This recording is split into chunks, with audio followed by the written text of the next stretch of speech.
Welcome to another episode of Professional Builders Secrets.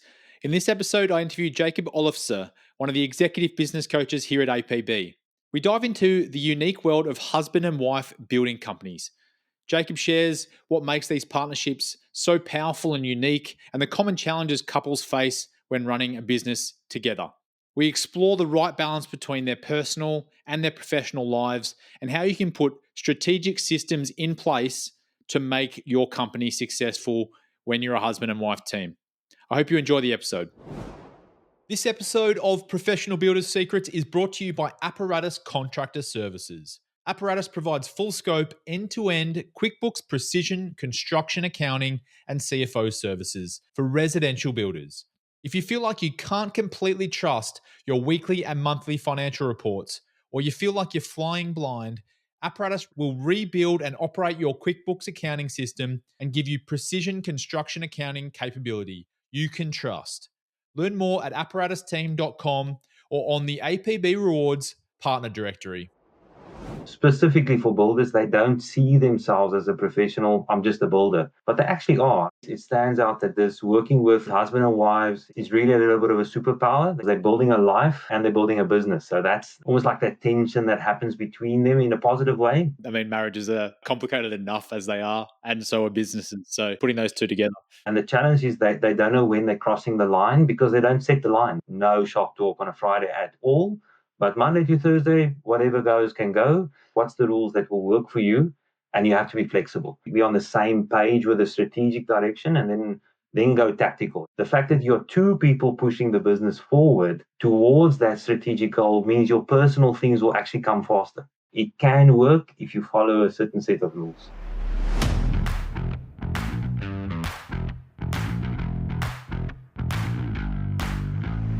Welcome to Professional Builders Secrets, the podcast for building company owners wanting to grow safely and securely. I'm your host, Will Blunt, and today I'm joined by Jacob Oelofse, one of the executive business coaches at APB. Jacob, welcome to the show. Thanks, Will. Nice to be here. Finally, I think it's the first one you're with me on it, or I'm with you on it, so it's nice to be here. Well, Jacob, great to have you on. You're doing some fantastic work with builders around Australia and New Zealand, and I reached out to you to come on the podcast because you're getting some great results, in particular with husband and wife teams. So that's something I wanted to dive into a bit more today. But before we get into that topic, could you just give me a little bit more of a background on your experience, just for builders that aren't familiar with you listening today? Yeah, no, that'd be good. I've been with APB for almost 5 years now, and I've been in obviously business coaching and so on for almost 15 plus years. So that's been an interesting journey. But just I think the dynamic of working with builders has really upped my game as a coach and making sure you stay relevant and up to date. But just the sector itself is such a dynamic industry. And the people we work with, it always keeps me on my toes, which keeps them on their toes. It's just amazing to work with builders. And obviously APB, I think our motto, our philosophy is to build and help builders become professional. I think it's understated sometimes in our name, and we want to create professional builders. A big passion of mine. Came off a coaching session just now, so I'm still a bit fired up about a strategic conversation. So it's always nice to have these conversations about builders and just helping them. What's your definition of professional?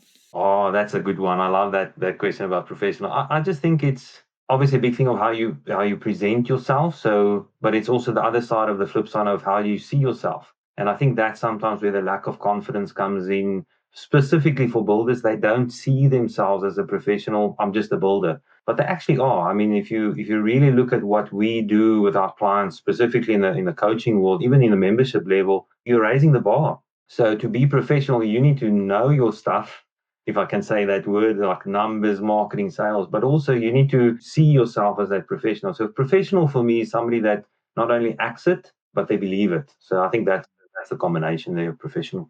So there's an element of mindset there by the sounds of Yeah, it. definitely. But sometimes it's once you get past that, it becomes even more challenging. But that first step is definitely the mindset. Well, that was an interesting segue, but back Yeah. to the topic at hand, husband and wife building company teams. From the ones that you've coached, what stands out to you about how they operate compared to other building companies? I think it's the dynamic. I think it's almost like a bit of a superpower. I think some of them would agree that does work with me one on one or just outside there in the membership is they don't realize that it's a superpower. So yes, there's dynamics, husband and wives, father and sons or father and families and their daughters are involved. Sometimes brothers or brothers and sisters in the business. But the husband and wife brings a unique dynamic to it because they're building a life and they're building a business. So that's almost like that tension that happens between them in a positive way most of the time. But I think that's the thing is it stands out that this working with husband and wives is really a little bit of a superpower. They just don't know it yet. So some of them need to discover that it's actually a superpower. It's not a bad thing because there's this stigma. Oh, don't work with your wife or don't work with your husband. It's a bad thing. Sometimes it's true, but probably 90% of the time it's really a superpower. Do you think it comes down to the personality types of the husband and wives? I think it does to some degree, but I think probably the underlying that's like when you put something on the stove and you just put it on like low heat, it starts to simmer in the sense of it's communication.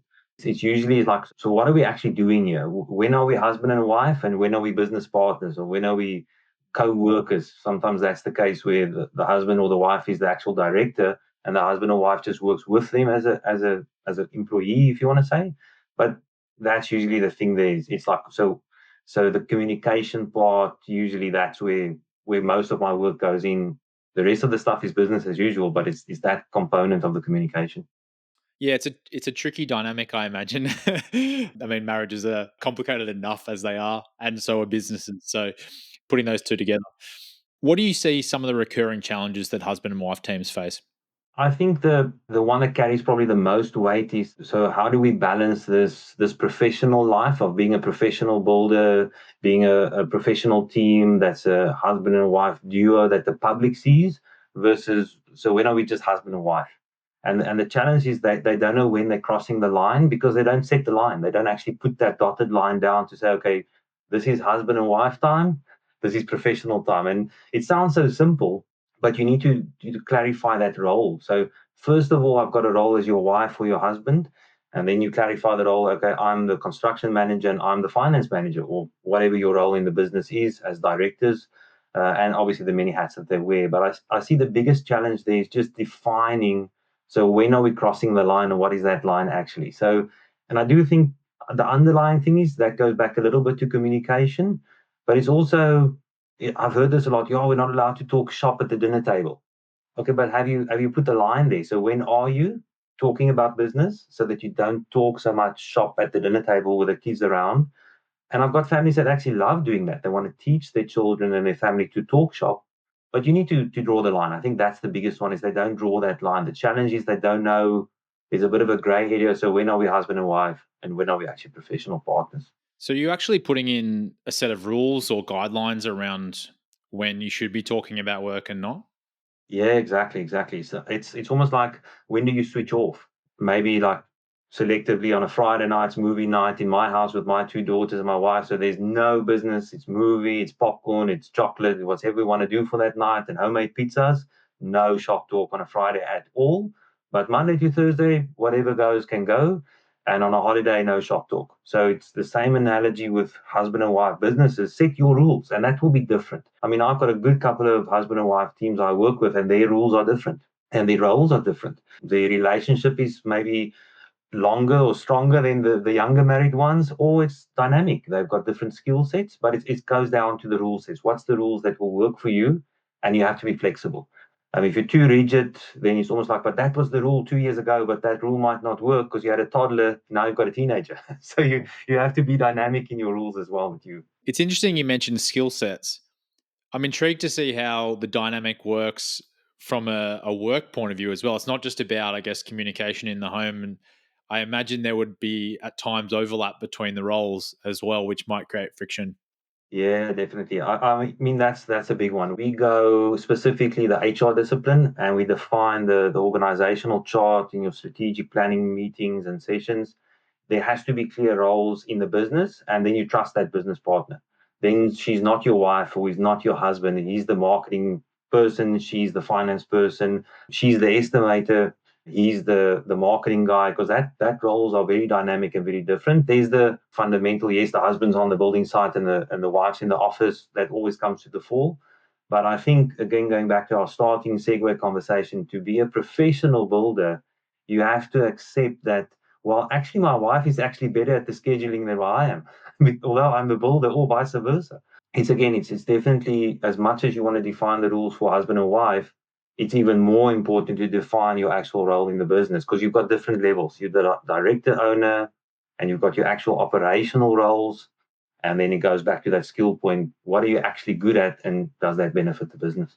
Well, that kind of comes back to the fundamentals of being creating roles that are, and descriptions of roles so they're replaceable, right? So it's not just in husband and wife teams. That's it, because that's the ultimate goal. If you have the family side of rules set clear, what are we doing? Where are we going with this business? The next question needs to be, how quickly can I stop being the estimator? How quickly can I stop being the sales guy, the marketing lady, the content creator, so that I can actually build the business to become less dependent on us as a husband and wife, but more dependent on us as directors, as leaders in the business, not the do it all, have it all, know it all type of Mm. roles in the business.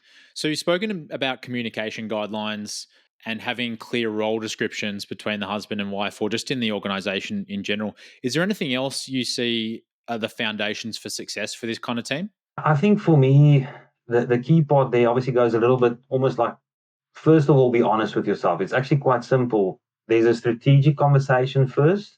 So you always obviously have to do that together, be on the same page with the strategic direction, and then go tactical. A lot of guys mix those two worlds of strategic versus tactical. I think the deeper point of the strategic type of question we have to go and ask is this: key to the success for this business performing as we expected, the key for them to thrive as a husband and wife team outside of the business, is always so that you almost look at the business as a separate project that you're running whilst you're running your husband and wife lifestyle that you want to create. So it's definitely having to separate it, but it's a simple activity of same page meetings. I've got a couple of the guys I work with, husband and wife teams. They've got weekly same page meetings, fortnightly same page meetings, monthly and quarterly, so that they align what is actually happening real time versus the strategy, the big picture of where we're taking this business. So the key to the success is simple little habits like same page meetings as often as possible. And that's been a great success for some of the guys I work with. And when it starts to get a bit rocky, my first question is, when was the last time that you guys met as owners? And when was the last time you had a date night type of conversation? So that you can separate those two. When did those happen, and what was actually happening during those moments? Where does that intersection happen? Those same page meetings you talk about, is that all work related, or are you talking about the lifestyle you're creating as well? Oh, Or it's is it actually two. So you would have a same page meeting for business owners. So you would say Friday mornings at 10 o'clock have a same page business meeting. And then you would have the following week. So your fortnightly sequence would be husband and wife meeting. So what's happening there? And that's outside of business time. So that's like family time on a Saturday afternoon. You talk family stuff. And I actually have, I won't name and shame them. They will know who they are if they listen to this. They've actually got a whiteboard in the kitchen. So they use the whiteboard in the kitchen so that they know what's coming up in the business and how will that affect the family life. So it's definitely two separate meetings for the one part of your life and the other part. That's why I mentioned earlier is that, what is that dotted line? Where do you cross the line so that you know you're crossing the line, family versus the actual business partner world that you're in? from a coaching perspective? I know that a part of the coaching process is to look at long-term goals, and obviously a lot of that ties into how the business is run, but there's an aspect of it which looks at the owner of the company and where they want to take their life, right? Like what they want their life to look like in the future. When you're working with a husband and wife team, are you looking at that as a combination, or is it separated out? I almost look at like a bit of a branch out of a tree. So the trunk of this is the strategic as a family. So as a family, we want a business to give us X amount of income and X amount of a lifestyle as a family. And then we go one level deeper. So as the husband, what would you like to be doing in the next 5 to 10 years if the business reaches that goal? And then he might say, oh, I've always wanted to go on an exotic island surfing trip. Or the wife would say, I've always wanted to go and travel Italy for 2 months, a non-stop trip for 2 months. And then we say, okay, that's the personal goals. How can the business serve those? But that both of the parties know that that's the individual goals. So it's a very dynamic conversation from a strategic point of view. The two flow out of each other. So again, I want to use the two terms strategic, and then you go almost like the tactical route. So we at the APB do a strategic planning exercise with all of our coaching clients. We update that on a quarterly basis So that's a strategic viewpoint. Are we heading in that big picture, the big hack, the big picture we want to take it? But the tactical stuff is the small things. It might be easy to go away for 2 weeks to fulfill the husband's personal goal, so he can do that within that big picture. So it's definitely tactical versus strategic, and there's quite a tension between these two, but it's one and the same thing. And that's why I think husband and wives don't realize that's not a bad thing. It's the superpower that you can actually dynamically do things together and separately. You got your personal goals and your family goals. So it's definitely possible. Unless you don't communicate it, you won't know about it. So you have to start by writing it down, communicating it to each other, and making it part of the strategic plan for the business. And I almost want to say a strategic plan for the family, but maybe not. Don't have to go like full throttle a strategic plan, but it might work. Maybe you're that personality and it does work. Well, I think that's the powerful part, because I imagine there'd be a lot of married couples out there that both have a vision of what their future might look like. For example, the 2 months in Italy, but they've never verbalized that to their partner. And so they might be on Exactly. different pages as to where they're going. Yeah. And then maybe a good example, just as you said it, is I mean, how much would a trip for 2 months in Italy cost us financially? What impact would that have on the business? So that means my role in the business, I need to be out of that role. I can't be doing the stuff anymore. I need somebody else to take over for 2 months or permanently. So what does that look like? And the husband might think, well, we can live off $300,000 a year quite easy as a couple.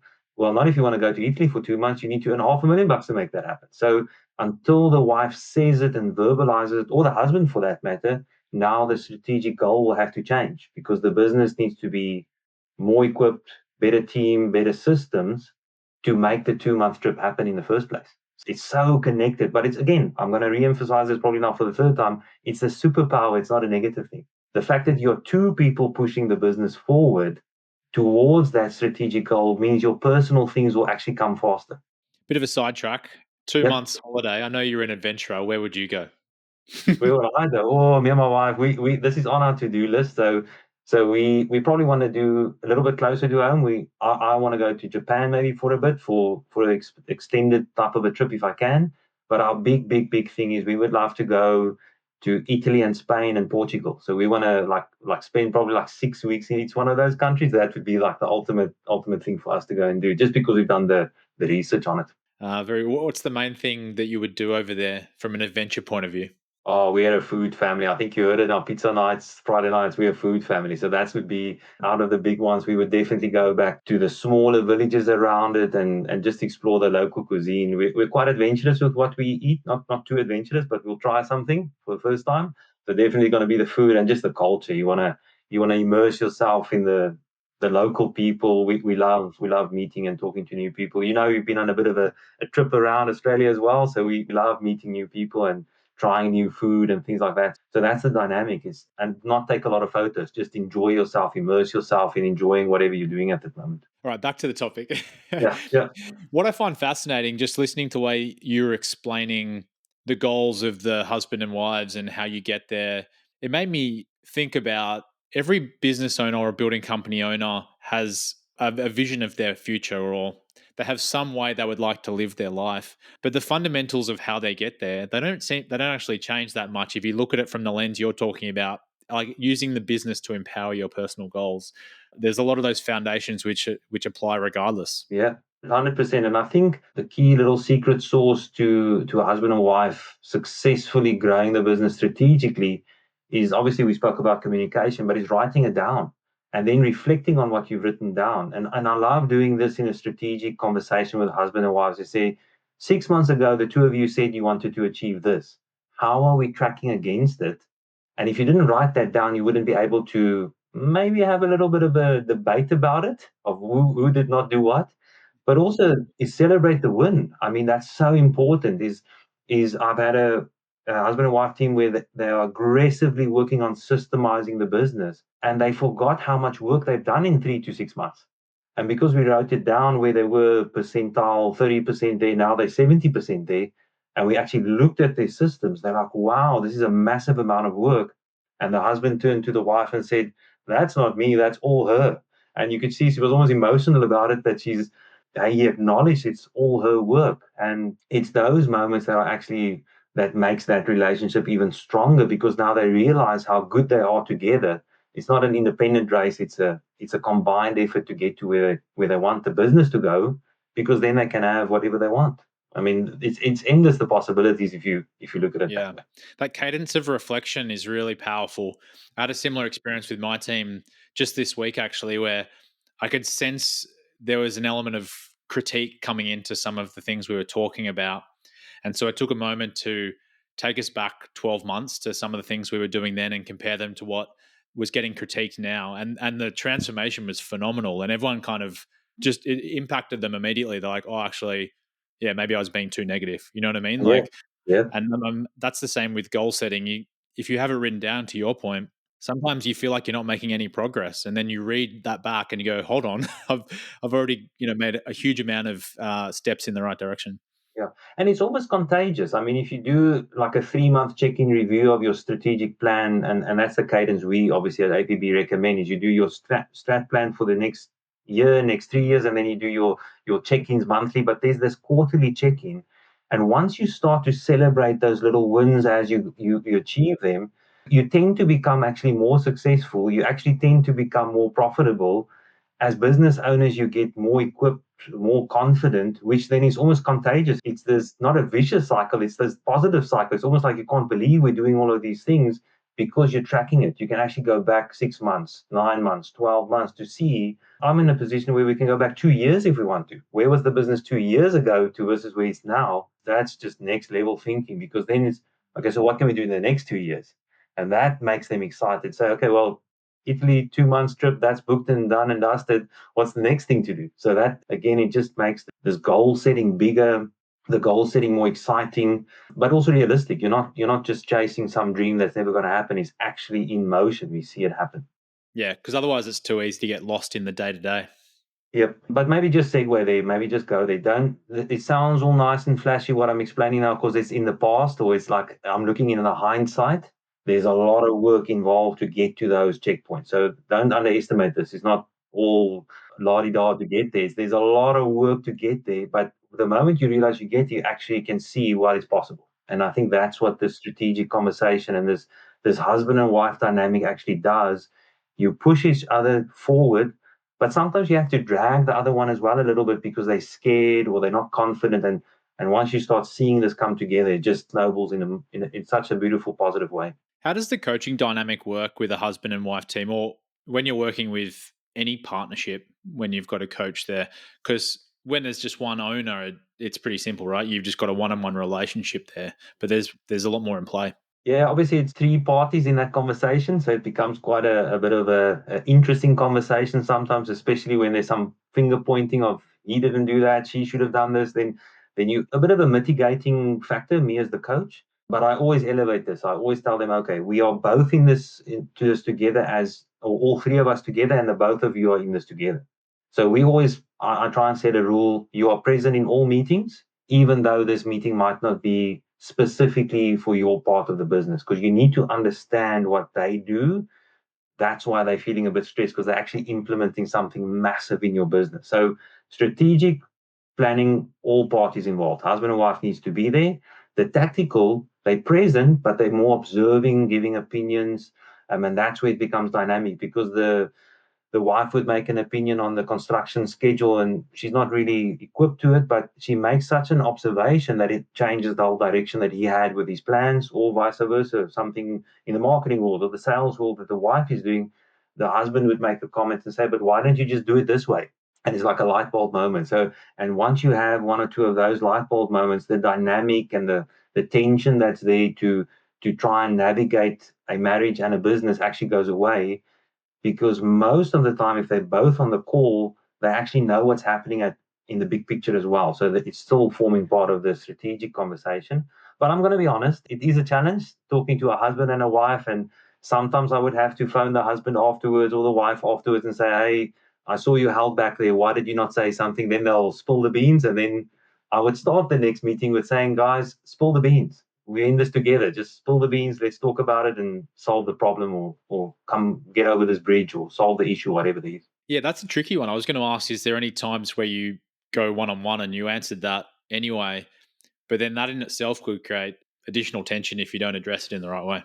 I think it starts probably at the beginning of the relationship. So whenever I start working, I tell them that I actually frame it to them that might happen in the future, and keep it professional. I use our name, APB Professionals, and I say to them, as professionals, that will happen.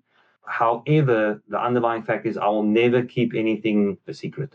So I will always make sure that everybody knows, and everybody will know that I've discussed something with either husband or wife outside of it. And the next session, we will start the session with that discussion. And by then, I'm expecting you guys to have spoken about the fact that me and the wife or me and the husband have spoken, because I'm not going to become a marriage counselor. So my job is not to marriage counsel, it's there to drive the business. But Mm. obviously, we need to accept that there's a husband and wife dynamic, there's people, there's emotions. And I will usually just start that conversation, the next coaching session, or we might have to schedule a quick catch up and say, hey, is everybody on the same page? But everybody on the screen, everybody connected. And if they say, yes, it has been discussed, then that chapter is closed or that conversation is closed. Yeah, that sounds like really important, like what you're establishing at the very beginning of the relationship. So everyone is in agreement that this is how it's going to work. And it's beautiful for me as the coach. Luckily, it's never happened severely. Like, oh, you're choosing my wife's side or my husband's side. Nothing as that as luckily has ever happened. Maybe because we frame it for them in the beginning, but Mm. I actually remind them, say, remember, in the beginning of our coaching relationship, you gave me permission to do it this way. And they're like, oh, yes, yes, yes. And then everybody you just need to remind them, we're working with people and human beings. Just keep it real, keep it honest.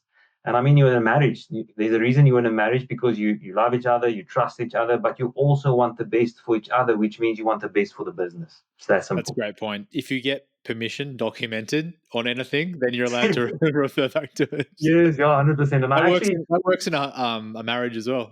yeah, 100%. So that's where you find something. Okay, so that's good. No, but it's actually, it comes back to what we said earlier. It's communication, and what is the boundary, and that's as simple for them and for us in the relationship. Well, Jacob, you've shared a lot of really valuable information for husband and wife teams out there. And we've got a bit of an insight into how that would work in a coaching relationship, which I thought was really cool. If you had to summarize what the most important thing is for a husband and wife team to be successful in their business, what would you say? That's always a tough one to answer, but if you push me in a corner, which you probably are, I'll go for it. So I think that's maybe my value system, and I think APB would definitely mirror that. Is I think be careful of listening to other people here. Don't compare yourself to the Joneses. Oh, husband and wife teams never work. The business is never successful. Just don't compare yourself too much to the Joneses here. Compare yourself to people that have actually been successful.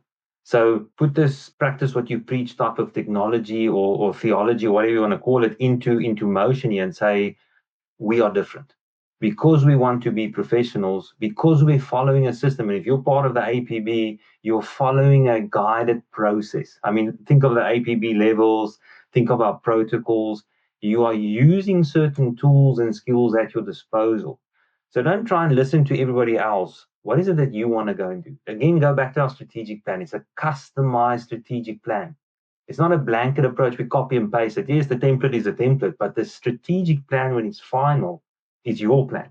So, as a husband and wife, spend less energy on listening to other people and comparing yourselves to other husband and wives that failed, and say, what can we do to not fail?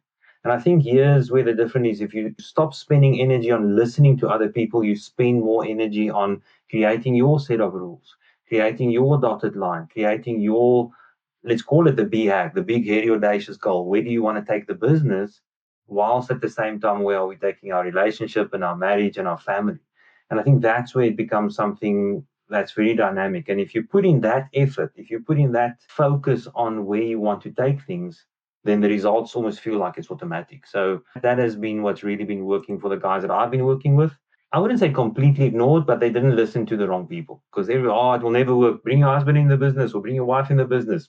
It can work if you follow a certain set of rules. And I think APB provides good guidance for that. Me experiencing it hands on, I'm applying APB protocols with these husband and wife teams.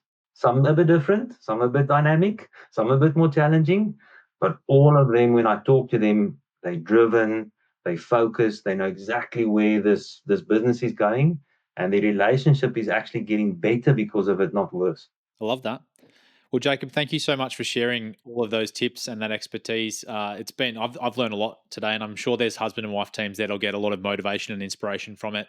The big thing I took away was just getting on the same page. All those things you spoke about, personal life, business, strategic planning. If you're on the same page, you communicate effectively. It sounds like you can break the trend and be successful. So Most definitely, most definitely.